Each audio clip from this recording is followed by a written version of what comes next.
कि वो बच्चा डर तो रहा था, लेकिन वो डरते हुए उनकी तरफ नहीं देख रहा, वो उनके पीछे की तरफ देख रहा। थर्सडे की रात को किसी कब्रिस्तान में जाके किसी ऐसी लाश के कफन को काटना है जिसको दफनाए हुए 24 घंटे से ज्यादा ना हुए हों। बहुत बड़ा डेढ़ हाँ। तो इन्होंने देखा जाके, देखा कि एक बूढ़ा सा आदमी उस गुलाब के पौधे के पास में बैठ के बातें कर रहा उससे। अच्छा, दीवार पे इस तरीके से नाखून खरोंचने के निशान बने हुए थे। तो दोस्तों आप सभी का स्वागत है हमारे शो में, जिसका नाम है अक्षय वशिष्ठ हॉरर शो, जहां पर हम पैरानॉर्मल और घोस्ट एक्टिविटीज़ की बात करते हैं। हम ऐसे गेस्ट को अपने सामने लेके आते हैं आपके एंटरटेनमेंट के लिए, आपको दिखाने के लिए कि एक्चुअली में इन चीज़ों का प्रभाव कितना ज़्यादा होता है। आपके बोलने पर हमने पॉडकास्ट स्टार्ट किया, उसी तरीके से आप प्यार भी दे रहे हो। आज जो शख्सियत हमारे बीच में है, ये यूट्यूब पे ऑलरेडी 5 साल से काम कर रहे हैं। इनके पास लोग अलग अलग अपने किस्से भेजते हैं जो कि बहुत ही ज़्यादा हॉरेबल होते हैं, रियल इंसिडेंट भेजते हैं। तो चलिए सबसे पहले हम स्वागत करते हैं परवीन भाई, जो कि यूट्यूब पे अवेलेबल हैं। कैसे हैं भाई आप? Thank you Akshay. मैं बहुत अच्छा हूँ और सबसे पहले तो आपका बहुत बहुत धन्यवाद अपने शो पे मुझे इनवाइट करने के लिए। देखो भाई, इस शो पे तो हम यही बातें करते हैं, हॉरर से रिलेटेड, पैरानॉर्मल से रिलेटेड, और आप इस टॉपिक पे भाई काम कर रहे हो। इसमें आना कैसे हुआ आपका, पहले तो थोड़ा सा ये बता दो। अक्षय, एक्चुअली मैं सच बताऊं तो ऐसा कुछ प्लान्ड नहीं था हॉरर फील्ड में आना, यूट्यूब में आना। बस एक सोच थी कि भाई यूट्यूब पे कुछ ट्राई करा जाए, और मुझे हॉरर कंटेंट पहले पसंद था। यूट्यूब पे आने से पहले तो मैं हॉरर स्टोरीज सुनता था, इंग्लिश स्टोरीज सुना करता था। हिंदी तो स्टोरीज होती नहीं थी यूट्यूब पर ऐसे उस टाइम पे, तो इंग्लिश की स्टोरीज में सुनता। तो मैं सोचा कि अपना भी कुछ ऐसा स्टार्ट करा जाए, तो यही सोच के मैंने स्टार्ट करा था, और धीरे धीरे लोगों ने सपोर्ट किया, स्टोरीज पसंद करी, तो आज यहाँ तक पहुँच गए हैं। ठीक है भाई, तो फिर टाइम वेस्ट नहीं करते, कुछ करारे किस्सों के बारे में लोगों से बात करते हैं। अपने जो सबसे हॉरेबल वो थे ना किस्से, वो जरा लोगों को बताओ, ताकि लोगों को पता चले कि भाई आप किस तरीके से कितना डरावना काम कर रहे हो। अच्छा, ज़रूर अक्षय, ज़रूर। तो ठीक है, आज मैं आपको कुछ स्टोरी सुनाता हूँ जो कि मुझे बहुत अच्छी अच्छी, मतलब मैं आपको बताऊं पिछले 5-6 सालों से स्टोरीज सुना रहा हूँ, और मेरे हर एक वीडियो में ऑलमोस्ट 5-6 स्टोरीज होती हैं। तो कहने का मतलब कि आज तक मैं अपने चैनल पे 1000 पता नहीं हज़ारों स्टोरीज डाल चुका हूँ, रियल इंसिडेंट्स जो कि मेरे व्यूवर्स मुझे भेजते हैं। तो कुछ स्टोरीज मैं आज आपको सुनाता हूँ जो कि मुझे भी पर्सनल मेरी फेवरेट हैं, जो मुझे अच्छी लगती हैं जी। लेकिन सबसे पहली स्टोरी ना मैं आपको भूत की नहीं सुनाऊंगा, सबसे पहले मैं स्टोरी सुनाऊंगा आपको भगवान की। अरे यहीं से शुरुआत करते हैं। बिल्कुल। हनुमान जी की, क्योंकि आपके यहाँ भी स्टूडियो में जो है हनुमान जी, पंचमुखी हनुमान जी की फोटो लगी हुई है, तो उनको देखकर मेरे दिमाग में सबसे पहले वो वाला इंसिडेंट याद आ गया था, जो कि एक बार मेरे को एक व्यूअर ने स्टोरी भेजी थी, तो उसी के बारे में आपको बताता हूँ। तो बेसिकली हुआ क्या था ना, ये बिहार से मेरे एक व्यूअर ने मेरे को स्टोरी भेजी थी, करीब मेरे ख्याल से 2-3 साल पहले की बात है। मतलब स्टोरी तो उन्होंने 2-3 साल पहले भेजी थी, लेकिन स्टोरी एक्चुअल इंसिडेंट ये कई साल पहले का है, 15-20 साल पहले का। तो हुआ क्या था कि बिहार में एक गांव था। तो पहले के ज़माने में तो क्या है, इतना डेवलपमेंट नहीं हुआ था, और गांव के जस्ट बगल में ही शमशान घाट वगैरह हुआ करते थे। तो गांव के बच्चे थे, तो वो शमशान घाट के पास में ही खेल रहे थे। तो उस गांव में ना एक पंडित जी हुआ करते थे, मिश्रा जी हुआ करते थे, बहुत अच्छे पंडित थे वैसे तो वो, जिन्होंने स्टोरी भेजी है वो उन्हीं के कोई रिश्तेदार हैं, जिन्होंने मिश्रा जी के कोई रिश्तेदार हैं जिन्होंने स्टोरी भेजी है मेरे को। तो वो बहुत अच्छे पंडित थे, लेकिन उनके अंदर बताते हैं कि उनके अंदर थोड़ा सा अहम इस बात का था कि भाई मैं इतना बड़ा पंडित हूँ, सब जो है ना मेरे मानते हैं, ये इस टाइप का थोड़ा सा उनके अंदर अहम था। तो एक बार ऐसे खेलते हुए शमशान घाट में कोई बच्चा मेरे ख्याल से शमशान घाट में चला गया, उसकी बॉल चली गई होगी, तो वो पजेस हो गया, नॉर्मली जैसा होता है। तो आया वो घर में, अजीब अजीब हरकतें कर रहा, चीख रहा, चिल्ला रहा। तो गांव में तो इस तरह की चीज़ें सब मानते हैं, तो सब समझ गए उसको देखते कि भाई ये तो इसके ऊपर तो कुछ आ रखा है, इसके ऊपर तो लगता है कोई और ही चीज़ आ गई है। और तब तक जो है शाम भी हो चुकी थी, अंधेरा भी होने लगा था। अब वो जो पंडित जी थे ना, वो पंडित जी थे ऑब्वियसली, तो पूजा पाठ भी करते थे, लेकिन उनका एक उनके पर्टिकुलर उनमें एक खास बात ये थी कि जो उनका घर था उसके जस्ट घर के बाहर एक पंचमुखी हनुमान जी की फोटो लगी हुई थी। ठीक है। और पंचमुखी हनुमान जी के बारे में एक चीज़ ये बताई जाती है कि अगर आपके घर में पंचमुखी हनुमान जी की फोटो के सामने अगर आप डेली पूजा पाठ कर रहे हो, रामायण वगैरह का पाठ कर रहे हो, राम जी का नाम ले रहे हो, तो वो जो मतलब जो मूर्ति होती है उसके अंदर जान आ जाती है ऑटोमेटिकली, सिर्फ इन सब चीज़ों के पूजा पाठ करने से ही। तो वो खूब पूजा पाठ किया करते थे। ठीक है। तो जब वो लड़का पजेस हुआ तो उसके घर वाले मतलब परेशान हो गए, आसपास के लोगों को देखा। अब गांव में तो कास्ट सिस्टम चलता ही है, तो कास्ट के हिसाब से मोहल्ले थे, तो वो किसी दूसरे मोहल्ले का था वो बच्चा। तो उस मोहल्ले के लोग फिर देखा कि भाई इसको तो ऊपर कुछ ऊपरी चीज़ आ गई है, तो वो फिर उनको उन पंडित जी के पास लेकर गए। ठीक है। तो पंडित जी के पास लेकर गए, तो पंडित जी ने उसके ऊपर करा थोड़ा बहुत अपना जो भी झाड़ फूंक होता है। तो अब हुआ ये कि जिस टाइम पे ये सब हो रहा था ना, तो पंडित जी के घर के सामने ही ये सब कुछ हो रहा था। ठीक है। पंडित जी यहाँ खड़े थे, सामने वो बच्चा खड़ा था, और बच्चा इस तरीके से खड़ा हुआ था कि पीछे वो हनुमान जी, वो जो पंचमुखी हनुमान जी की फोटो थी वो लगी हुई थी। तो अब हुआ क्या, जब वो ये सब कर रहे थे ना, उसके साथ में मंत्र मंत्र पढ़ रहे थे बच्चा, तो वो कोने में जाके यूँ ऐसे डरा सहमा मतलब एक्ट करने लगा। अच्छा। जैसे कि उसको बहुत डर लग रहा हो पंडित जी से। जो तो बच्चा पोजेस था वो कर रहा हाँ, वो बच्चा जो पसेस था, तो आसपास के लोग थे सब, पंडित जी भी बहुत खुश हुए, अरे वाह मेरे से डर रहा है ये, अरे वाह। मतलब मेरे अंदर इतनी ताकत आ गई कि मेरे से डर रहा है। तो पंडित जी और अपना मंत्र मंत्र पढ़ने लगे। फिर हुआ क्या कि पंडित जी ने नोटिस किया कि वो बच्चा डर तो रहा था, लेकिन वो डरते हुए उनकी तरफ नहीं देख रहा, वो उनके पीछे की तरफ देख रहा। तो पंडित जी बोला, अरे मूर्ख, उधर का देख रहा है, मेरी तरफ देख, कौन है तू, मतलब जो भी करते हैं, कहाँ से आया, क्यों परेशान कर रहा है। तब उस बच्चे ने बोला कि अरे बेवकूफ, मैं तेरे से नहीं डर रहा हूँ, तेरे पीछे जो खड़ा हुआ है मैं उससे डर रहा हूँ। अच्छा। तो पंडित जी ने सोचा, अरे मेरे पीछे कौन आ गया ऐसा जिसके डर रहा है। तो पंडित ने पलट के देखा, तो पलट के वो पीछे पंचमुखी हनुमान जी की तस्वीर। तब पंडित जी को समझ आया कि अच्छा, तो ये मेरे से नहीं डर रहा है, ये पंचमुखी हनुमान जी की जो मूर्ति है। और पंचमुखी हनुमान जी के बारे में तो ये भी कहा जाता है कि सिर्फ उनके दर्शन मात्र से ही जो है ना इंसान की मुक्ति हो जाती है, किसी भी प्रेत आत्मा की, उसको कुछ करना ही नहीं पड़ता, मतलब बताया जाता है, I am not really sure. तो क्या रहा भाई फिर उस बच्चे का? बच्चा वो ठीक हो गया। और एक्चुअली हुआ क्या था, जब ये सब हो रहा था उस टाइम तो नहीं, बाद में ठीक होने के बाद में उस बच्चे ने बताया कि जब वो वहाँ पे खड़ा था, डर रहा था, तो उसको अपने कानों में राम राम की आवाज़ें सुनाई दे रही थी, राम राम की। और उस वजह से उसको ऐसा डर लग रहा था कि जैसे कि कोई उसको जो है ना बहुत मतलब डरा रहा है, मारने के लिए आ रहा है। फिर एकदम से सब कुछ उसके सामने लाइट आई और सब कुछ शांत हो गया, बेहोश हो गया वहाँ पे। उसके बाद फिर उसकी जो पोजीशन थी वो उतर गई।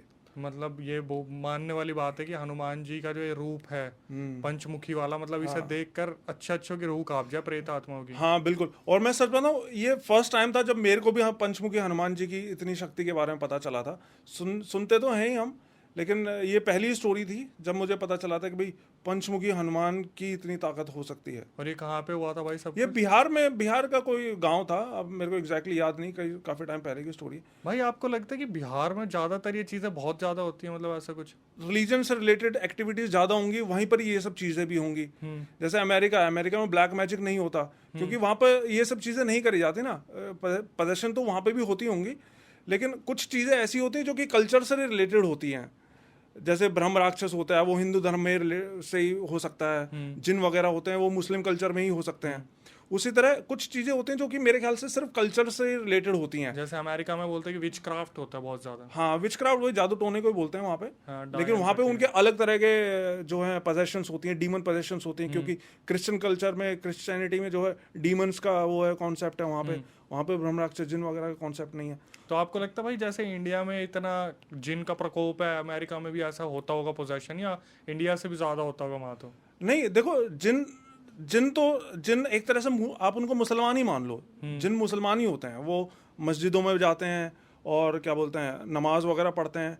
तो जो ऐसा कल्चर होगा अमेरिका में तो हो भी सकता है, एक आध कोई होगा, लेकिन मिडिल ईस्ट तो पूरा भरा पड़ा है मैं पूछ रहा हूँ जैसे कि हम सुनते कि इंडिया में इतना सब कुछ होता है, तो अमेरिका में इंडिया से ज्यादा होता है, कम होता होगा? नहीं, जो शहर हैं वहाँ तो मुझे नहीं लगता कि इतना होता होगा, लेकिन वहाँ पे भी जो है ना, जैसे कि उनको रेड इंडियंस बोलते हैं, इंडियंस बोलते हैं उनको, वो वहाँ के नेटिव लोग हैं। तो वहाँ पे तो ये सब चीज़ें होती हैं, ब्लैक मैजिक, ये सब विच क्राफ्ट वगैरह वहाँ पे भी होता है बहुत। तो भाई इसके बाद कोई किस्सा जो आप बताना चाहो, जो किसी सब्सक्राइबर ने भेजा हो बढ़िया सा? वैसे तो बहुत सारी स्टोरीज हैं सुनाने को, लेकिन चलो मैं आपको एक ब्लैक मैजिक की स्टोरी सुनाता हूँ, जो अभी रिसेंटली कुछ ही दिन पहले जो है मेरी एक व्यूवर है बांग्लादेश से, नादिया, उन्होंने भेजी थी। और ब्लैक मैजिक की वैसे तो स्टोरीज मैं बहुत सारी सुना चुका हूँ अपने चैनल पर, लेकिन ये वाली स्टोरी थोड़ी हटके थी। और मतलब देखो, जैसे हम लोग तो हैं, हम तो सुनते हैं हॉरर स्टोरीज, तो हम तो एंटरटेनमेंट के लिए सुनते हैं ये हॉरर स्टोरीज, लेकिन जिनके साथ होता है उनके लिए तो बहुत बुरा बुरा होता है। सही बात। और इस स्टोरी में भी बहुत बुरा हुआ था क्योंकि इसमें मल्टीपल डेथ्स हुई थी इनकी फैमिली में। तो बेसिकली हुआ ये था कि ये बताती हैं कि मेरे ख्याल से कोरोना से 1-2 साल पहले, कोरोना आने से, कोरोना का 2020 में आया था ना, 2020 में आया था, तो 2018 की बात है। इनके बॉयफ्रेंड से ब्रेकअप हुआ था उस टाइम पे। तो ये बताती हैं कि ये अपने बॉयफ्रेंड से बहुत क्लोज थी, तो ब्रेकअप होने के बाद में ये बहुत मतलब परेशान हो गई थी। तो उन्होंने एक तरह से डिसीजन ले लिया था कि अब मैं किसी से कोई रिलेशनशिप में नहीं जाऊंगी। लेकिन फिर हुआ क्या, इनके ब्रेकअप के हफ्ता 10 दिन बाद में, साथ ही इनको ये उम्मीद थी कि हो सकता है इनका बॉयफ्रेंड वापस आ जाए, है ना। लेकिन ये बताती हूँ बहुत अब्यूजिव था, उनके साथ बहुत बुरा बर्ताव करता था। लेकिन फिर भी एक उम्मीद थी इनको कि शायद वो वापस आ जाए। तो हुआ क्या कि ब्रेकअप के हफ्ता 10 दिन बाद में इनको फेसबुक पे एक मैसेज आया किसी लड़के का। अच्छा। इन्होंने भी, तो मैसेज आया किसी अननोन आईडी से, ये जानती नहीं थी कि भाई कौन है वो लड़का। तो सबसे पहले जो इनके दिमाग में बात आई कि इनको लगा कि शायद वही लड़का होगा जो मेरा मतलब एक्स बॉयफ्रेंड है, वही होगा, शायद किसी दूसरी आईडी से मुझसे बात करने की कोशिश कर रहा होगा। तो इन्होंने भी उससे बात करना स्टार्ट कर दिया, और बात करते करते इनकी काफ़ी बातें होने लगी। लेकिन फिर कुछ दिनों बाद इनको ये रियलाइज़ हुआ कि ये वो बॉयफ्रेंड नहीं है इनका, कि ये कोई और ही लड़का है। लेकिन तब तक इनकी अच्छी फ्रेंडशिप हो गई थी, तो ये रेगुलरली आगे बात भी करते रहे। और कुछ ही दिनों बाद, 1-2 महीने बाद, इनकी काफ़ी अच्छी फ्रेंडशिप हो गई। इन्होंने मिलना भी स्टार्ट कर दिया था। और उस लड़के ने स्टार्टिंग में इनको मैसेज भेजा था बंगाली में, आमी ए के बोरो ऐसा कुछ था, कि भाई मैं बहुत अकेला हूँ। तो इनकी बात स्टार्ट हो गई, और फिर कुछ महीनों बाद ये रिलेशनशिप में भी आ गए। उस लड़के ने इनको प्रपोज किया, और लेकिन वो लड़का, ये बताती है, वो इनसे काफ़ी बड़ा था, 8-10 साल बड़ा था वो लड़का इनसे। भाई लड़की भी निब्बी थी, अभी कह रही थी मूव ऑन नहीं करूंगी, मूव ऑन भी कर लिया। क्या कर सकते हैं भाई, दिल आ जाए तो क्या कर सकते हैं। तो लड़की तो मेरे ख्याल से 19-20 साल की थी वो, और लड़का 28-29 साल का था वो। अच्छा। तो एज गैप था। लेकिन ये बताते हैं कि वो बहुत अच्छे से इनको ट्रीट करता था, उसको कभी महसूस नहीं होता था कि भाई इनका इतना एज गैप है। तो मिलने लग गए वो, इनके कॉलेज भी आता था मिलने, बाहर मार्केट वगैरह में ये मिलने लग गए। फिर इनका वही दोस्ती इनके प्यार में बदल गई। अब लेकिन सब कुछ ठीक तो चल रहा था। अब फिर हुआ क्या कि कुछ महीने बाद जब इनका फ्रेंडशिप से ये रिलेशनशिप में आ गया ना, प्यार वाला इनका सीन चलने लग गया, और धीरे धीरे इनकी बात, इन्होंने तो मेंटली ये डिसाइड कर लिया था कि वहाँ आगे चल के शादी करेंगे। हाँ। इसके बाद क्या हुआ, इनके घर में, इस लड़की के घर में अजीब अजीब चीज़ें होने लगी। अच्छा। अजीब अजीब चीज़ें सबसे पहले तो इसी लड़की के साथ स्टार्ट हुई। जैसे हमारे यहाँ बोलते हैं ना दबना, उसको क्या बोलते हैं, स्लीप पैरालिसिस। हाँ, तो इस लड़की के साथ स्लीप पैरालिसिस होने लगा। हर रात उसके साथ स्लीप पैरालिसिस होने लगा। चीज़ें, घर में रखी चीज़ें अपने आप से हिल जाती। रात में सोती तो अंधेरे कोने में इसको ऐसा लगता है जैसे कोई खड़ा हुआ है, कोई साया। इस तरह की चीज़ें इसके साथ होने लगी। साथ में एक चीज़ और होने लगी कि इनके घर में, फैमिली में, सब पहले से प्यार से रहते थे लोग, लेकिन अब झगड़े होने लगे छोटी छोटी बातों पे, जो कि एक बहुत ही नॉर्मल सी बात होती है ब्लैक मैजिक में सबसे पहले यही होता है, आपस में झगड़े होते हैं। तो इनके घर में झगड़े होने लगे, लेकिन तब तक भी सब कुछ ठीक था। फिर क्या हुआ, एक दिन इसकी मम्मी की अचानक से तबीयत खराब हो गई, जबकि ये बताती हैं कि उनकी एज भी ज़्यादा नहीं थी, ना उनको ऐसी कोई पुरानी बीमारी थी। और एक दिन तबीयत खराब हुई, अगले दिन डेथ हो गई उनकी। हॉस्पिटल लेकर गए, हाँ हॉस्पिटल लेकर गए। डॉक्टर्स को भी समझ नहीं आ रहा, कोई कह रहा है इनका ब्रेन हेमरेज हो गया, कोई कह रहा है इनको हार्ट अटैक आया। मतलब डॉक्टर्स को भी नहीं समझ में आया कि इसकी डेथ हुई कैसे, लेकिन डेथ हो गई। कहाँ से था भाई ये केस? ये बांग्लादेश में है, मेरे ख्याल से ढाका, पता नहीं इन्होंने सिटी भेजी थी नहीं भेजी थी, मेरे को याद नहीं, लेकिन बांग्लादेश से का था ये सीन। फिर तो इसके बाद भी फिर इनको लगा कि अब डायरेक्ट तो एकदम से नहीं आता ना कि भाई क्या पता क्या ब्लैक मैजिक कर दिया हो। इनकी कोई दुश्मनी तो थी नहीं किसी से, लेकिन अब आगे चल के बात खुलती है कि हुआ क्या था सब कुछ। तो अब इनकी मम्मी की डेथ हो गई। फिर धीरे धीरे, अब मम्मी तो थी नहीं, इनके पापा, ये बताते हैं इनके पापा इससे बहुत प्यार करते थे। साथ ही ये काफ़ी रिच फैमिली से भी बिलोंग करती हैं, अपनी सिटी की बहुत इन्फ्लुएंशियल फैमिली है इनकी। तो पैसों की भी कोई कमी नहीं थी, लेकिन इसके पापा इसके साथ ऐसा सुलूक करने लगे जैसे भिखारी के साथ सुलूक करते हैं ना। जैसे कि अनजान ही हो कोई, मतलब ना ठीक से बात करना, ना उनको कुछ पैसे वैसे देना, इस व्यवहार बदल गया। हाँ, बिल्कुल ही चेंज हो गया, 180 डिग्री मतलब चेंज हो गया उसका। तो अब यहाँ तक भी सब कुछ ठीक था। फिर क्या हुआ, इसकी मम्मी की डेथ के कुछ टाइम बाद इनका एक कज़न था, उस कज़न का किसी ने मर्डर कर दिया इनका। वो कज़न इसके काफ़ी क्लोज था, मतलब बहुत अच्छे दोस्त थे, आपस में अच्छी बातें होती थी। तो अचानक उसका भी किसी ने मर्डर कर दिया। तो अब इनको ये तो समझ आ रहा था कि यार ये पता नहीं क्या चल रहा है, मतलब इस लड़की को ये तो पता चल रहा था कि कुछ ना कुछ तो गड़बड़ हो रही है, लेकिन ये किसी से डिस्कस भी नहीं कर सकती थी क्योंकि पापा के साथ इसका रिलेशनशिप बिगड़ता जा रहा था और ये सब चीज़ें हो रही थी। लेकिन ये उस लड़के को बताती थी ये सब चीज़ें। तो ये बताती हैं कि इस पूरे टाइम में किसी और ने तो साथ नहीं दिया, लेकिन उस लड़के ने ज़रूर साथ दिया था जो जिससे इनका रिलेशनशिप बना था।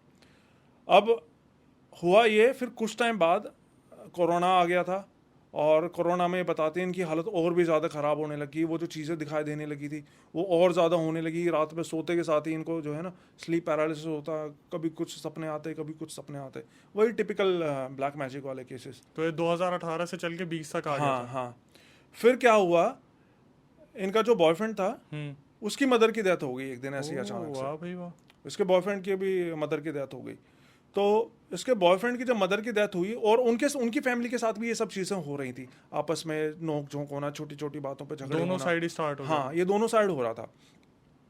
तो इस लड़की की फैमिली ने तो किसी से कुछ पूछा वूछा नहीं, मतलब बाबा बाबा के पास नहीं गए, लेकिन वो लड़का जो था उसकी फैमिली ने डिसाइड किया कि हम पूछें, पता करेंगे कि हुआ क्या है, क्योंकि इनको शक था। वो शक क्यों था वो भी मैं बताऊंगा आगे।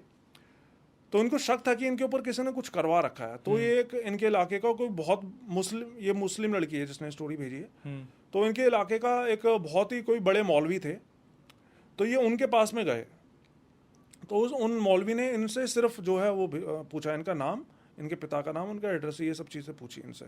भाई लड़की वाले पूछने गए थे? ना लड़के वाले पूछने गए थे किससे? लड़का गया और लड़के की फैमिली से एक दो लोग गए होंगे एक मौलवी के पास में। जैसे मस्जिद में हमारे यहाँ पंडित जी होते हैं ना, बाबा होते हैं, तांत्रिक वगैरह, इनके यहाँ मौलवी वगैरह होते हैं। तो उनके यहाँ पे पूछने गए। तो मौलवी ने इनसे पूछा कि आप अपना नाम बताओ और क्या बोलते हैं एड्रेस वगैरह बताओ। तो इसने बता दिया।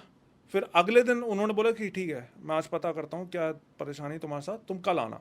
फिर अगले दिन जब ये गए उनके पास में, तो उन मौलवी ने बताया कि मैंने तुम्हारे घर पे पता करने के लिए अपने जिन को भेजा था। इनके पास कोई जिन था, तो जिन ने मेरे को बताया कि तुम्हारे घर पे 3 जिन्नात को छोड़ा गया है ब्लैक मैजिक करके, और वो जिन्नात जो हैं वो शैतान जिन्नात हैं। लड़के वालों के? हाँ, लड़के वालों के घर के ऊपर छोड़ा है किसी ने। लड़के वाले गए थे ना मौलवी के पास में। हाँ, तो लड़के वालों को बता रहे हैं मौलवी कि तुम्हारे घर के ऊपर किसी ने जिन्नात को छोड़ा गया है। 3 शैतानी जिन्नात। हाँ, 3 शैतान जिन्नात को छोड़ा है। और उनको छोड़ा सिर्फ इसलिए गया है कि वो तुमको बहुत ही तड़पा के जो है तुम्हारी जिंदगी बिल्कुल खराब कर दें और आखिर में तुमको मार दें। इस चीज़ के लिए तुमको उसको छोड़ा गया है। तो साथ ही साथ उस लड़के ने ना उस लड़की के बारे में भी उनसे, मतलब लड़की का भी नाम और उसके पिता का नाम उनको बताया था, लेकिन ये नहीं बताया कि इनका आपस में रिलेशनशिप है। तो मौलवी ने खुद ही इनको बता दिया कि जो लड़की तुम उससे प्यार करते हो और आने वाले टाइम में तुम्हारी बीवी बनने वाली है। तो उसने लड़के ने बोला हाँ बिल्कुल सच बात बता रहे हैं आप। तो भाई मौलवी से क्या बोल के पूछा था? यही भी हमारे साथ ये सब चीजें हो रही हैं, आप बताओ कि लड़की के बारे में क्या बोल के पूछा था? कि मेरी दोस्त है इसके बारे में पूछना? लड़की के बारे में उसने मेरे को ऐसा क्लियर नहीं करा। मेरे ख्याल से उसकी भी अपनी कुछ बाउंडेशंस रही होंगी लड़की की स्टोरी भेजने की, क्योंकि लड़की ने भेजी है तो बहुत सारी चीजें हो सकता है वो खुल के ना भी बता पाई। सही बात है ना। लेकिन उसने बस इतना ही बताया कि लड़की ने जो भेजा बताया सिर्फ इतना बताया कि भाई लड़के ने उसके बारे में भी पूछा, है ना। ठीक है। फिर मौलवी ने बताया कि ये जो शैतान 3 जिन्नात शैतान है ना, ये बहुत ही ताकतवर हैं। इनको दूर तो करा जा सकता है, लेकिन इसको दूर करने में बहुत ही रिस्क है। अगर हमसे कोई चूक हुई तो वो तुम्हारा तो नुकसान करेंगे, साथ में वो मेरा भी बहुत नुकसान कर सकते हैं। लेकिन फिर भी मैं कोशिश करूंगा, जितना मेरे से हो सकेगा मैं करूंगा। फिर उन्होंने क्या किया, इनको एक वो क्या बोलते हैं, इस लड़के को और उस लड़की को दोनों के लिए 2 अलग अलग तावीज़ दिए। वैसे भाई लड़की के बारे में कुछ बताया था कि इनके घर में भी कोई दिक्कत नहीं, कुछ नहीं बताया? नहीं, वो अभी खुलेगा आगे कि उसके साथ भी क्यों हो रही थी प्रॉब्लम। तो दोनों के लिए 2 वो दिए उन्होंने, तावीज़ दिए, और पानी में दम मार के, दम मतलब फूंक मारते हैं ना, पढ़ते हैं कलमे वलमे, वो पढ़ के फूंक मार के वो देते हैं। तो उसको बताया कि भाई सोने से पहले आपको ये पीना है और पूरे घर में छिड़कना है। तो उन्होंने करना स्टार्ट कर दिया।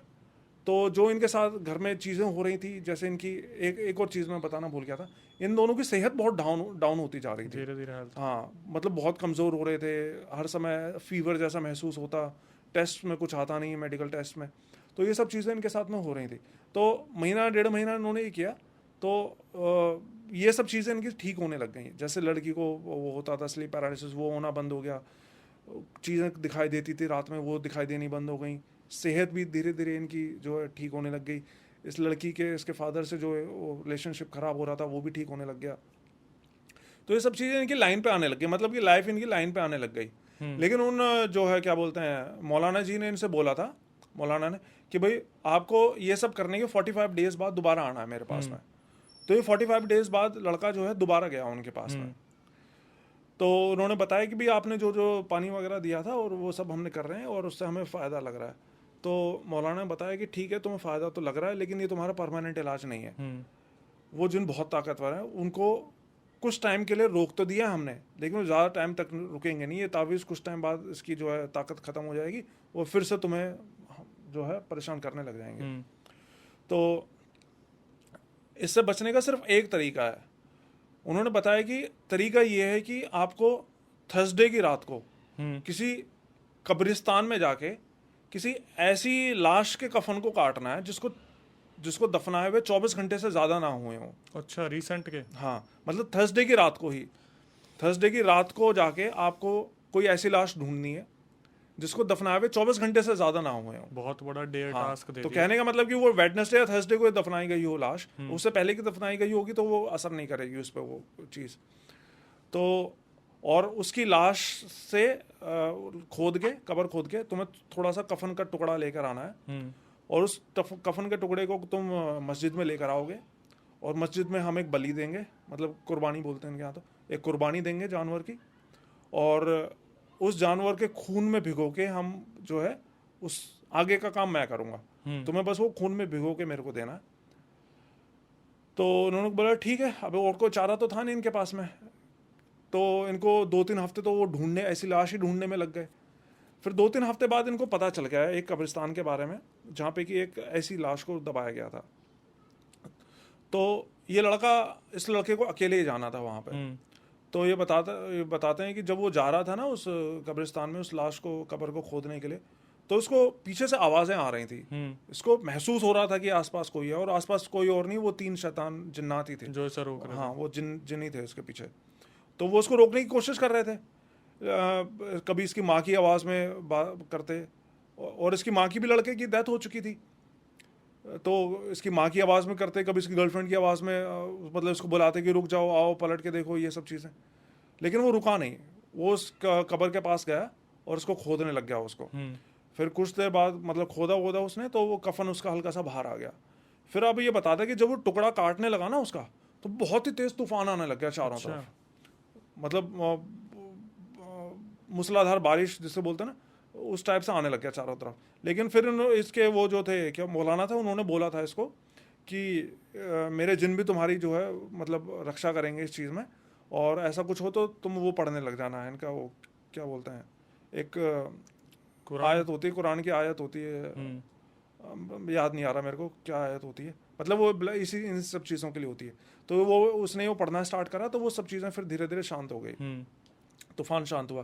फिर उसने वो टुकड़ा काटा, और रात के 3 बजे उसको वो टुकड़ा काटना था। अच्छा, हाँ, ये चीज़ मैं बताना भूल गया। तो रात के 3 बजे उसको वो टुकड़ा काटना था, और सुबह इनकी नमाज होती है ना मुसलमानों में, 5 बजे होती है शायद, तो 5 बजे की नमाज से पहले इनको वो सारा कुछ काम ख़त्म करना था। अच्छा, जो भी उन जिन्नात को पकड़ने का जो काम था। तो इसने जल्दी से टुकड़ा काटा और फिर मस्जिद में आया। तो मस्जिद के बाहर वो मौलाना पहले से ही वेट कर रहे थे इसका, अपना उस जानवर को पकड़ के। फिर उन्होंने उसको कुर्बानी दी, और उसका जो खून था उसमें उसको भिगो के अंदर आए मस्जिद में।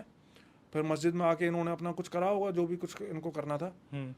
फिर उन्होंने उसको ना एक शीशी में डाला, उसको, उस टुकड़े को, खून में भीगे हुए टुकड़े को, कफन के टुकड़े को, और अपने जिन को दे दिया कि इसको कहीं दूर जंगल में जाके इसको ज़मीन के नीचे दबा दे। मतलब वो जो 3 जिन थे वो उसके टुकड़े के साथ में ही उन्होंने बंद कर दिया, उस शीशे में बांध दिया था, उनको बांध दिया, और वो जाके अपने जिन को दे दिया कि इनको जाके दफना के आओ। फिर उनके जिन ने जाके उसको दफना दिया जंगल में जाके, ज़मीन के नीचे, जिससे कि कोई उसको खोद ना सके, किसी के हाथ में ना पड़े वो, नहीं तो फिर से क्या छूट जाते। फिर वो बाहर आए इसको करके, ये सब करके जब वो बाहर आए तो मस्जिद के बाहर जहाँ पे इन्होंने वो काटा था, उसको कुर्बानी दी थी, देखा वहाँ पे कोई भी खून नहीं था, कुछ भी नहीं था, सब कुछ सपाट। मतलब एक खून का वो बूंद तक नहीं थी वहाँ पे, सब कुछ साफ हो चुका था। तो तब जाके इनको तसल्ली हुई, तब जाके मौलाना ने इनको बोला कि अब सब कुछ ठीक हो चुका है और वो जो 3 शैतान जिन्नात थे उनको हमने काबू कर लिया है। लेकिन अब असली बात आती है कि सब हुआ क्यों था। सही बात है, मैं अभी इसी चीज़ का वेट कर रहा हूँ। तो हुआ ये था कि इस बाद में भी बात पता चली थी कि इस लड़के की ना पहले शादी हो रखी थी। अच्छा। हाँ, और ये बताता कि इसकी जो शादी हुई इसको खुद नहीं पता कि वो शादी इसकी हो कैसे गई। किसी लड़की से इसके मतलब बात हुई थी इसकी किसी से, लेकिन शादी का इसको याद नहीं है। इसको ऐसा लगता है, बताता है कि मेरे को ऐसा लगा जैसे मैं अपने कंट्रोल में ना हूँ। जब इनका निकाह हो रहा था, निकाह नामा होता है ना, जैसे हमारे यहाँ फेरे होते हैं, इनका निकाह होता, तो इसको पता ही नहीं कि ये अपने होश में नहीं था। मतलब कि ये under the influence of black magic था उस टाइम पे। वो जो लड़की थी उसको ये लगता था कि ये लोग बहुत पैसे वाले हैं, बहुत ही अमीर लोग हैं, तो इस वजह से उसने कुछ ऐसा इनके ऊपर करवा दिया था कि ये उससे शादी कर सके। लेकिन शादी के बाद में इस लड़की को पता चला कि ये तो इतने पैसे वाले नहीं है, तो वो इनके साथ बहुत बुरा बर्ताव करने लगी। इसकी माँ को सारा काम इसकी माँ से करवाती। अगर वो बाई चांस इसकी माँ, लड़के की माँ किसी चीज़ के लिए मना करती तो बाहर गली में जाके जो है ना गालियाँ देने लगती हैं सबको, बहुत बुरी तरह ये सब कर। और ये चीज़ उस लड़के ने बताई नहीं थी इसको पहले, लड़की को। लेकिन फिर कुछ टाइम बाद जो है वो लड़की खुद ही छोड़ के चली गई इनको। अब और ये उसी लड़की ने इनके ऊपर करवाया था। अच्छा। लड़के के ऊपर, और उस लड़की के ऊपर जो उसकी दूसरी बाद में गर्लफ्रेंड बनी थी, उसके ऊपर ये इसलिए आया था क्योंकि वो लड़की एक तरह से इसकी बीवी बन चुकी थी, बनना चाह रही थी और बन रही थी। मतलब आगे चल के वो बनती इसकी बीवी, तो एक तरह से इससे जुड़ चुकी थी। तो उस जिन्नात को भेजा ही इसलिए गया था कि इनके जो भी क्लोज हैं उन सब के ज़िंदगी हराम कर देना, परेशान करना मेंटली, ये सब चीज़ें। इसीलिए जो है उस लड़की के साथ भी ये सब हो रहा था, जबकि शादी नहीं हुई थी लेकिन रिलेशनशिप में थे, दिल से रिलेशनशिप में थे, इसलिए मेरे ख्याल से उस लड़की के साथ भी ये सब कुछ हो रहा था। लेकिन यहाँ तो इतना बुरा ट्विस्ट एंड टर्न आ गया। मैं तो सोच रहा था जो लड़की का पहला बॉयफ्रेंड होगा, मुझे भी ऐसा ही लग रहा था जब मैंने स्टोरी पढ़ी थी ना, तो मुझे भी ऐसा लग रहा था कि उस लड़की के पहले बॉयफ्रेंड ने ऐसा करवाया था, लेकिन उसने नहीं करवाया था। इस लड़के की कोई पहली बीवी थी, उसने करवाया था। लेकिन मौलवी ने भी ऐसा फियर फैक्टर वाला टास्क दिया है कि बंदा रात को जाएगा 3 बजे, वहां से फिर कब्र का वो खोदेगा, ये करेगा वो करेगा। भाई आम इंसान की तो हड्डियां कांप जाए करते हुए। बहुत सारी चीज़ें होती हैं। जैसे मैं आपको बताऊं, मेरी अभी कुछ दिन पहले मेरी फ्रेंड ने सजेस्ट करी थी, एक मूवी सीरीज है सिजन करके, आपने अगर यूट्यूब पे देखी हो तो उसके 6-7 पार्ट्स हैं। हाँ। तो वो टर्किश है, टर्किश मूवी सीरीज है वो। हाँ। उसमें ब्लैक मैजिक वगैरह दिखाया गया, तो उसमें इसी तरह की चीज़ें दिखाई दी हैं, काटना, ब्लड ये सब चीज़ें बहुत बहुत उसमें ये सब कुछ दिखाया गया। तो इस तरह की चीज़ें होती हैं। भाई हम तो इन चीज़ों से बहुत दूर रहते हैं, मैं तो डिस्कस करते हुए भी डर लगता है। देखो मैं तो बस, बहुत सारे कमेंट्स आते हैं मेरे पास में, लोग बोलते हैं कि भी भूत नहीं होते हैं, हम भूतों को नहीं मानते हैं। तो मैं तो उनसे ही बोलता हूँ कि भी अच्छी बात है कि आप भूतों को नहीं मानते हैं। भूत को मानने ना मानने से कोई फ़र्क नहीं पड़ता। अगर आप भूत को नहीं मानोगे तो ही अच्छा है आपके लिए, क्योंकि उससे आपको डर भी नहीं लगेगा। और लेकिन प्रॉब्लम जो होती है ना, प्रॉब्लम होती है ब्लैक मैजिक से। आप भूत को मानो चाहे ना मानो, उससे क्या फ़र्क पड़ रहा है, लेकिन प्रॉब्लम शुरू होती है ब्लैक मैजिक। अगर आपके ऊपर किसी ने कुछ कर दिया और आप नहीं मान रहे हो उस चीज़ को, तो फिर आप उसको ठीक नहीं करवा पाओगे। ऐसा नहीं लग रहा ऐसे भाई सामने डॉक्टर बैठ के पेट का इलाज बता रहे हो? जैसे मतलब मैंने ना हर गेस्ट से भाई ये पूछा है कि आप कैसे बताओगे आज की जनरेशन को। सब यही बोलते हैं भाई, मानने वाला मानेगा, नहीं मानने वाला नहीं मानेगा, जिसके ऊपर बीतेगी वो अपने आप ही मान लेगा। अक्सर मैं बताऊं, 5-6 साल पहले मुझे भी इन सब चीज़ों पे यकीन नहीं था, लेकिन होता क्या ना, जब आप सैकड़ों लोगों के रियल इंसिडेंट्स जब आप स्टडी करते हो, सुनाते हो, मैंने सैकड़ों लोगों की रियल स्टोरीज अपने चैनल पे सुनाई है, तो एक पॉइंट के बाद आपको पैटर्न समझ में आने लग जाता है ना, कि अगर कोई पजेस हो रहा है तो वो किस तरह की हरकतें करेगा, किसी के घर पे फैमिली पे ब्लैक मैजिक हो रहा है तो वो उसके साथ किस तरह की चीज़ें होने लगेंगी, तो आप पैटर्न समझ में आने लग जाते हो। तो आपको पता चल जाता है कि भाई ये कुछ भी नेचुरल नहीं है, ये कुछ भी ऐसी अजीब चीज़ हो रही है। फॉर एग्जांपल, मतलब इतनी छोटी छोटी चीज़ें भी हो सकती हैं किसी के साथ में। मैं हमेशा बताता हूँ, जैसे कोई आदमी है रात में कभी खर्राटे नहीं लेता सोते हुए, अचानक से खर्राटे लेने लग जाए, या फिर दांत पीसने लग जाए। दांत पीसने वाला का तो बहुत वो होता है, खतरनाक चीज़ होती है। कोई कभी दांत नहीं पीसता और वो अचानक से रात में सोते सोते दांत पीसने लग जाए, तो ये एक बहुत बड़ा फैक्टर है कि उसके ऊपर कुछ पैरानॉर्मल असर हो रहा है। मतलब कहीं ना कहीं अगर उसकी रेगुलर एक्टिविटीज में चेंजेस आ जाए तो कोई हाँ दिक्कत हाँ, है। बिल्कुल बिल्कुल बिल्कुल। ये और हम समझ नहीं पाते हैं, और होता भी क्या है ना, ये इतनी स्पॉन्टेनियसली होती हैं ये सब चीज़ें कि पता नहीं चल पाता है। लेकिन भाई अपने साथ दिक्कत ये भी तो है, जहाँ लोग लॉजिकल रीजन पे जा रहे होंगे, हमारा दिमाग कहीं और ही चल रहा होगा। नहीं भाई, ये 2 पैक पी रहा, 4 पी रहा, मतलब कुछ तो गड़बड़ है। लेकिन ऐसा होता है कि कहीं ना कुछ निकल भी जाता है बाद में। देखो अब हमें अब इन सब चीज़ों को साइंटिफिकली तो कैसे प्रूव करेंगे, लेकिन मैं बस यही बोलता हूँ कि लोगों से, देखो ऐसा तो है नहीं कि सिर्फ हमारे इंडिया में ही ये सब चीज़ें होती है। दुनिया का ऐसा कोई भी कल्चर नहीं है, कोई भी रिलीजन नहीं है जहाँ पे कि पैरानॉर्मल चीज़ें ना मानी जाती हों। ब्लैक मैजिक तो दुनिया के हर एक कंट्री में, हर एक कोने में ही होता है। तो कुछ तो होता होगा ना इनमें, जो कि पूरी दुनिया में ये सब चीज़ें हो तो रही भाई कोई ऐसा है जो इंडिया के बाहर से आया हो और आखिरी में कोई मर्डर सा कुछ निकल गया हो, कुछ ऐसा हुआ हो, हैं। अनसुलझा सा कोई किस्सा कि आपको लगे कि ये तो अजीब चलो सा मैं था? आपको नेपाल की एक स्टोरी सुनाता हूँ। हाँ ये मेरे को 3-4 साल पहले भेजी थी मेरी व्यूवर ने, गोल्डी गुप्ता नाम है उनका, हाँ नेपाल यार, के हैं। आपने तो नाम भी बता दिया। नहीं, उन्होंने खुद बताया था अपना नाम मेरे ये को। नाम ले दो, कोई हाँ दिक्कत हाँ, उन्होंने अपना नाम खुद बताया था मेरे को। जो मेरे को व्यूवर स्टोरीज भेजते हैं जिसमें उनको नाम बताना होता है वो बता देते हैं, जिनमें वो नाम बोलते हैं कि मेरे को मेरा नाम नहीं बताना, तो मैं उनका नाम नहीं बताता। तो ये बताते हैं कि एक बार क्या हुआ, कई साल पहले, मतलब इनके चाचा की जो फैमिली थी वो तो गांव में रहा करती थी, लेकिन ये लोग, इनकी फैमिली शहर में रहते थे।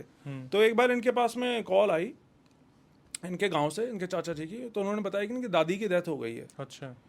तो ये दादी की डेथ हुई तो ये गए अपना वहाँ पे क्रियाक्रम वगैरह के लिए, और उसके बाद फिर अब ये सब प्रोग्राम तो 10-12 दिन तो चलता ही है किसी की डेथ के बाद ना, दादी की डेथ के बाद में। तो वहाँ पे रुके थे कुछ दिनों के लिए। तो हुआ क्या कि एक रात, ये छोटी ही लड़की थी उस टाइम पे, बताती हैं इसकी उम्र 10-12 साल ही रही होगी। और गांव में ज़्यादातर होता है क्या है कि टॉयलेट जो होता है घर के बाहर की तरफ होता है, घर के अंदर नहीं होता, थोड़ा सा बाहर होता है, मतलब पीछे कोई खुला एरिया हो उसमें होता है टॉयलेट, इस तरीके से होता है। तो एक रात ये बताती है कि इसको टॉयलेट लगी ना रात में सोते सोते।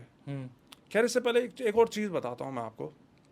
ये सर्दियों का टाइम था उस टाइम पे जब ये गए थे, इनकी दादी की डेथ हुई थी। तो ये दोपहर में छत पे धूप सेकने के लिए बैठे होते थे।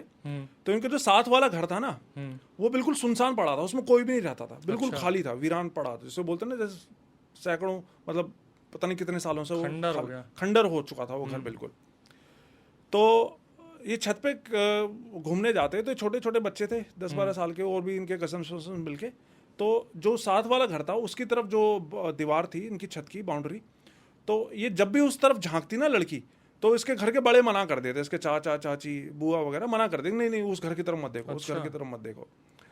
तो 1-2 बार तो इसको अटपटा लगा कि मना क्यों कर रहे हैं, उस घर की तरफ देखने से भी क्यों मना कर रहे हैं। लेकिन किसी ने इनको बताया नहीं कि भाई ऐसा क्या है उस घर में। और एक और अजीब चीज़ कि सुनसान घर था, खंडर हो चुका था बिल्कुल, पीछे जो भी बगीचा सब कुछ खराब हो चुका था, लेकिन उसमें भी एक पौधा था गुलाब का फूल जो कि बिल्कुल खिला हुआ था। अच्छा। हाँ, उस घर में। तो ये देख के इनको बहुत अजीब लगता है कि ऐसा कैसे हो सकता है कि यार सब कुछ यहाँ पे, कोई पौधा नहीं, सारी घास जो है सड़ चुकी है, और इसमें एक गुलाब का फूल इतना अच्छा खिला हुआ है। तो इनको समझ में नहीं आई पहले तो बात, लेकिन फिर आगे चल के इनको पता चलता है कि हुआ क्या था। तो ऐसे ही एक रात इसको टॉयलेट लगी, तो इसने अपनी मम्मी को उठाया कि मम्मी मेरे को टॉयलेट लगी है, आप बाहर ले चलो मेरे को।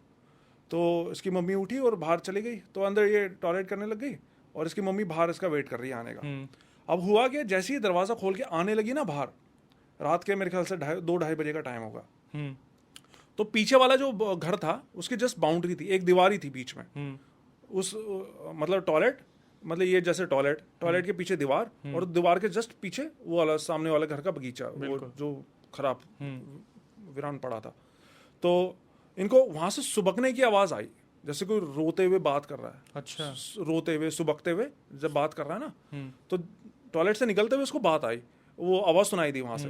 तो आवाज सुनते ये दोनों, इसकी मम्मी भी चौंकी और ये भी चौंकी लड़की की, अरे ये कैसी आवाज आई। तो जो इनकी दीवार थी, इनके घर की दीवार, उसमें छोटा सा छेद था, मतलब ईंटों की दीवार थी, थोड़ा बीच में टूट रखा था, जिससे कि पीछे की तरफ का एरिया बिल्कुल साफ दिखाई दे रहा था। तो इन दोनों ने सोचा कि देखें तो सही है क्या हो रहा है, आवाज़ कहाँ से आ रही है, क्योंकि वहाँ कोई रहता तो नहीं था। तो इन्होंने देखा जाके, तो देखा कि एक बूढ़ा सा आदमी उस गुलाब के पौधे के पास में बैठ के बातें कर रहा है उससे। अच्छा। और रोते हुए बातें कर रहा है उससे, जैसे कि वो किसी इंसान से बातें कर रहा हो। तो ये देखते तो बहुत डर गए ये दोनों, मतलब वो भी, और इसकी मम्मी भी लेडी थी, लेडीज तो डरी जाती हैं। तो इन्होंने देखा कि यार ये रात में कौन बूढ़ा ऐसे गुलाब के साथ में बैठ के बात कर रहा है। तो दोनों बहुत बुरी तरह डर गए और वहीं से भाग के सीधा अपने घर के अंदर आ गए। अच्छा। तो तब तो रात हो रही थी, तो उन्होंने किसी से कुछ पूछा भी नहीं। लेकिन फिर अगले सुबह उठते के साथ ये लड़की पूछने लगी अपनी बुआ से, जो गाँव में रहती थी। तो तब जाके फिर इनको पूरी बात पता चली।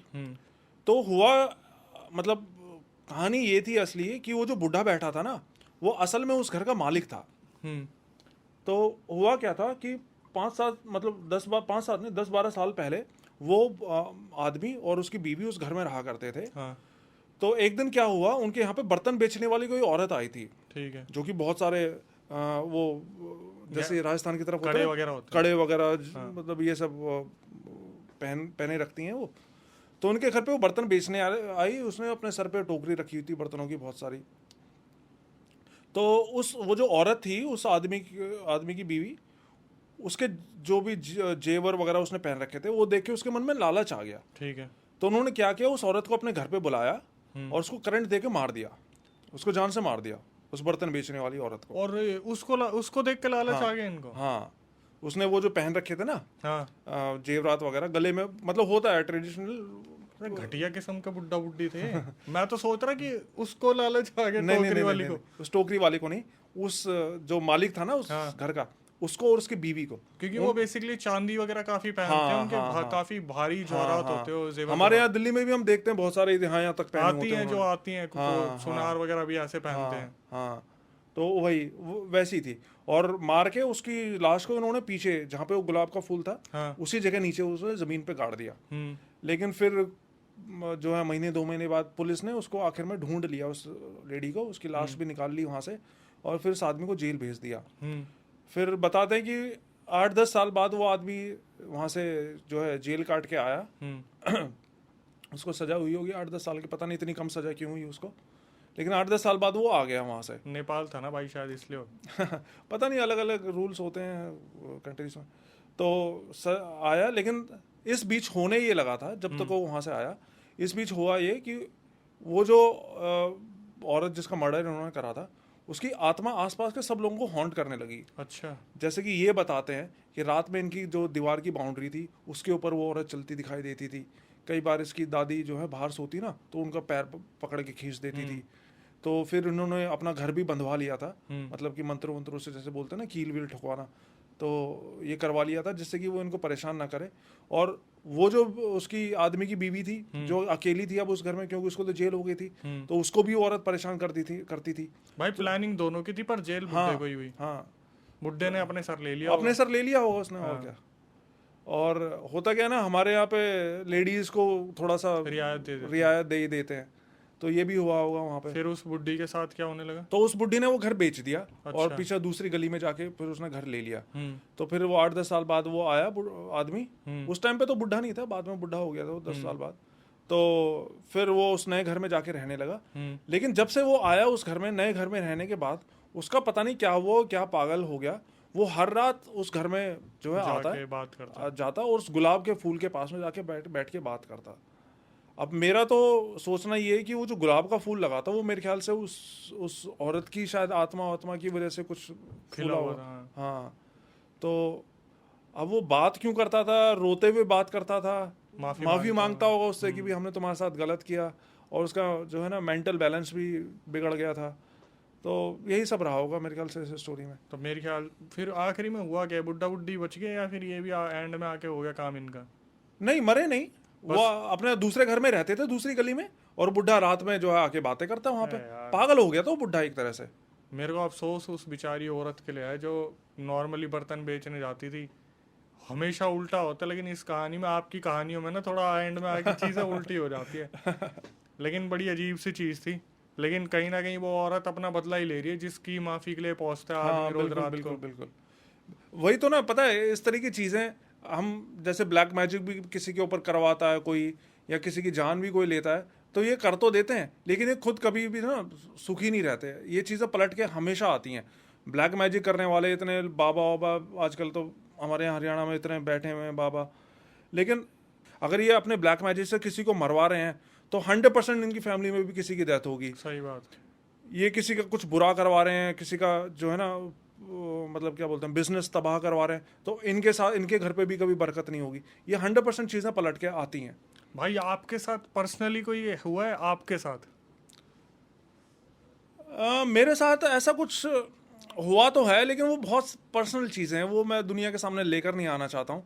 लेकिन एक इंसिडेंट हुआ था, मैं अपने चैनल पे बता चुका हूँ उस बारे में, बहुत साल पहले।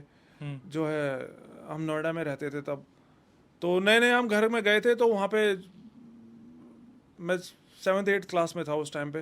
तो रात में हमारा केबल वाला नई नई फिल्में लगाता था, तो रात में मैं देखने के लिए हमारा टीवी दूसरे रूम में रखा हुआ था, बाकी सब हम एक दूसरे रूम में सोते थे। तो उस रात में किसी भी टाइम पे जो है मेरे को पायल बजने की आवाज़ सुनाई देने लग जाती थी रात में, उस घर में जाने के बाद में। किसी भी टाइम पे रात में 10 बजे भी, 10:30 बजे भी, 12 बजे भी। और हम ज़्यादा टाइम भी नहीं रहे थे, 5-7 महीने रहे थे उस टाइम पे, लेकिन सिर्फ आवाज़ सुनाई देती थी, कुछ भी दिखाई नहीं देता था। कई बार तो ऐसा भी लगता था कि जैसे बिल्कुल ही बगल में कोई खड़ा है, कोई पायल पहन के चल रहा है, इस टाइप की आवाज़ें आती थी। तो ये इंसिडेंट हुआ था। आपने इस बारे में अपने घर वालों को बताया था? हाँ बताया था। क्या बोले कि नहीं, मानते ही नहीं थे। मानते ही नहीं थे। छोटा था ना मैं, 7th 8th क्लास में था, उनको भी लगता ऐसा ना, लोग जब तक फर्स्ट हैंड एक्सपीरियंस ना हो तो मानते नहीं है। लेकिन फिर क्या हुआ, जब वो वाला फ्लैट हम छोड़ के गए तो हम दूसरे फ्लैट में गए थे फिर एक। तो उस फ्लैट में कभी कुछ ऐसा आवाज़ तो नहीं आई, ना मेरे को कभी ऐसा कुछ दिखाई दिया वहाँ पे। लेकिन एक दिन पता है क्या हुआ, मतलब ये चीज़ मेरे को आज तक समझ में नहीं आई कि ऐसा कैसे हुआ। एक दिन हमारे कोई मेरे चाचा लगते हैं कोई, वो आ रखे थे घर में। तो ऐसी बातें करते करते पानी वानी पी रहे थे, चाय वाय पी रहे थे वो, तो उन्होंने एकदम से दीवार की तरफ देखते बोला कि अरे ये क्या बना हुआ है तुम्हारे यहाँ। तो हमारा ध्यान ही नहीं गया था उससे पहले उस चीज़ पे जो उन्होंने अब उस टाइम पे नोटिस करी। तो हुआ क्या था, दीवार पे इस तरीके से नाखून खरोंचने के निशान बने हुए थे। अच्छा। सफेदी जैसे, ऐसे 4 ऐसे यूं खरोंचने के निशान। ये कोई इंसान नहीं कर सकता, उसके तो नाखून टूट जाएंगे ऐसे में। और वो पहले तो हमारा निशान ध्यान गया नहीं, लेकिन जब एक बार ध्यान गया तो देखा कि यार तो पूरे घर में बने हुए इस तरीके के निशान। और जगह जगह, मतलब जहां भी देखो ऊपर की तरफ, नीचे की तरफ नहीं, ऊपर की तरफ, जहां नजर ना जाए। हाँ, जहां नजर ना जाए और जहां हाथ भी ना पहुंचे आदमी का, कोई जानबूझ के करना चाहे तो भी ना कर पाए। तो इस तरीके के निशान बने हुए थे। तो तब भी मैं ज़्यादा बड़ा नहीं था, 9th 10th में था मैं तब। तो हम लोगों ने इग्नोर ही किया, इतना अवॉइड किया, और ऐसा कुछ बुरा भी नहीं हो रहा था हमारे साथ में। और इन सब चीज़ों की ऑनेस्टली बताऊं तो समझ भी नहीं थी इन सब चीज़ों की, जो किसी से पूछते। तो अवॉइड, इग्नोर करा हमने इन सब चीज़ों को, और फिर हम किसी दूसरे फ्लैट में चले गए। भाई पहले में कुछ हुआ, दूसरे में कुछ हुआ, तीसरे में मैं बताऊं, ये मेरे ख्याल से तो ये 80% लोगों के साथ कुछ ना कुछ होती हैं चीज़ें। बस होता क्या है कि हम समझ नहीं पाते, ध्यान नहीं देते उन चीज़ों की तरफ। हमारा भी ध्यान नहीं दिया, तो बाई चांस उनका ध्यान गया तो हमें वो चीज़ दिखी, नहीं तो हमारी भी नज़र नहीं पड़ी थी उन चीज़ों के ऊपर। वैसे भाई जिस लोकेशन पे आप रहते हो, आपको लगता है कि साली कोई अजीब सी लोकेशन है? नोएडा के बारे में मैंने बहुत सुना भाई कि पहले उजड़ा हुआ था, बहुत क्राइम हुए थे, बहुत कुछ दबा दिया गया ज़मीनों में। नोएडा तो देखो, अब तो जितनी भी जगह पे, जैसे अभी मैं फरीदाबाद रहता हूँ, सोसाइटीज़ बनी हुई हैं यहाँ पे। जितनी भी सोसाइटी बनी हुई हैं, पहले के टाइम में सब यहाँ पे कभी वो शमशान घाट ही हुआ करते थे, है ना, क्योंकि गांव के बाहर शमशान घाट होते हैं। तो गांव के बाहर की ज़मीनों पे अब सारी सोसाइटीज़ वगैरह बनी हुई हैं। तो ये सब चीज़ें तो नेचुरल होती हैं। कभी ऐसा हुआ स्टोरी की जगह किसी का ईमेल आ गया हो, भाई बचा लो प्लीज़ मैं मरना? हाँ, बहुत आते हैं, बहुत आते हैं। फिर आप क्या रिप्लाई करते हो? हे नहीं, मैं उनको बोलता हूँ कि भाई मैं यूट्यूबर हूँ, मैं कोई तांत्रिक बाबा नहीं हूँ। आप किसी तांत्रिक बाबा से करो, मैं अपने आप को यूट्यूबर ही मानता हूँ। मेरे पास कोई शक्ति तो है नहीं, ना मेरे पास कोई वो है तांत्रिक वाली सिद्धि है, कोई सिद्धि तो हासिल कर नहीं रखी मैंने। मैं तो जैसे स्टोरी सुनाता हूँ लोगों की अपने चैनल तो पे। कभी ऐसा कहा है कि भाई वो घर बदल दे? मैंने तो यही करा था भाई। नहीं, अभी फिलहाल जहाँ मैं रह रहा हूँ वहाँ पे तो ऐसी कोई प्रॉब्लम नहीं है। मतलब कि अभी मैंने अपना फ्लैट खरीदा है कुछ महीने पहले। इससे पहले मैं पूरी उम्र किराए पे रहा हूँ, मेरे फादर भी किराए पे थे। लेकिन अभी भगवान की दया से कुछ महीने पहले अपना फ्लैट खरीदा, तो वहाँ पे तो सब कुछ ठीक है। इनफैक्ट मेरे साथ में भी बहुत सारी परेशानियां आई थी, लेकिन फिर मैं एक बाबा से मिला था। हाँ वो बाबा हैं, बंगाल के हैं बाबा, तारापीठ का नाम सुना है आपने? हाँ तो माँ तारा के वो सिद्ध भगत हैं, बहुत बड़े भगत हैं, महागौरी बोलते हैं उनको। श्री श्री उत्तम ख्यापा जी हैं, उनसे मैं मिला था पिछले साल सितंबर या अक्टूबर में शायद मिला था। तो उन्होंने कुछ करा था मेरे ऊपर जिससे कि मुझे मुक्त मतलब छुटकारा मिले। पहले आप कह रहे थे मुक्ति मिल जाए। नहीं, मुक्ति तो अभी नहीं चाहिए भाई, अभी तो भगवान करे। फिर फाइनली उन्होंने बच्चे भी छोटे हैं मेरे, मतलब उन चीज़ें रिजॉल्व कर दी। हाँ उन्होंने करा। और पता है क्या, उनसे मिलने के बाद मेरे को एक और चीज़ ये समझ में आई कि जैसे आजकल यूट्यूब वगैरह पे हम देखते हैं भूत भगाते हैं लोग, कितने तरह के ड्रामे करते हैं। उन्होंने कुछ नहीं करा, उन्होंने मेरे सामने लोगों का मतलब इलाज करा, कुछ नहीं करा। उन्होंने सिर्फ हवन के ऊपर जो है ना, हवन करते हैं वो, हवन के ऊपर माँ तारा को बुलाते हैं और सिर्फ हाथ रखते हैं, जिसका भी इलाज करना, बस हाथ। उन्होंने मेरे सर पे भी हाथ रखा था, ना कोई मंत्र पढ़ा, ना फालतू के ड्रामे जो यूट्यूब पे हम देखते हैं, नाच रहा है, ये भूत आ रहा है, बात कर रहा है, कुछ नहीं, सिर्फ उतने में इलाज हो गया बस। वाह भाई वाह। तो चलिए भाई, इस पॉडकास्ट को हम यहीं रोकते हैं क्योंकि वीडियो हो रही है लंबी और परवीन भाई के पास तो ज्ञान का भंडार है इन चीज़ों का। तो हम यही करेंगे, जैसे कि अगर आप इस पॉडकास्ट को बहुत पसंद कर रहे हैं तो सेकंड पार्ट के लिए हम परवीन भाई को बिल्कुल बुलाएंगे, लेकिन कमेंट सेक्शन में आपको मेंशन करना पड़ेगा। और अब नया चैनल स्टार्ट कर रहे हैं भाई अक्षय वशिष्ठ हॉरर शो के नाम से, तो सब्सक्राइबर्स को भी हम इन्विटेशन दे रहे हैं। प्रक्रिया मैं आपको बता देता हूँ। आपको करना क्या है, सिर्फ व्हाट्सएप पे हमें भेजना है, जो कि स्क्रीन पे आपको नंबर दिख रहा होगा, अपनी स्टोरी भेजो। टीम एक बार गो थ्रू करेगी, गो थ्रू करने के बाद आपको कांटेक्ट किया जाएगा।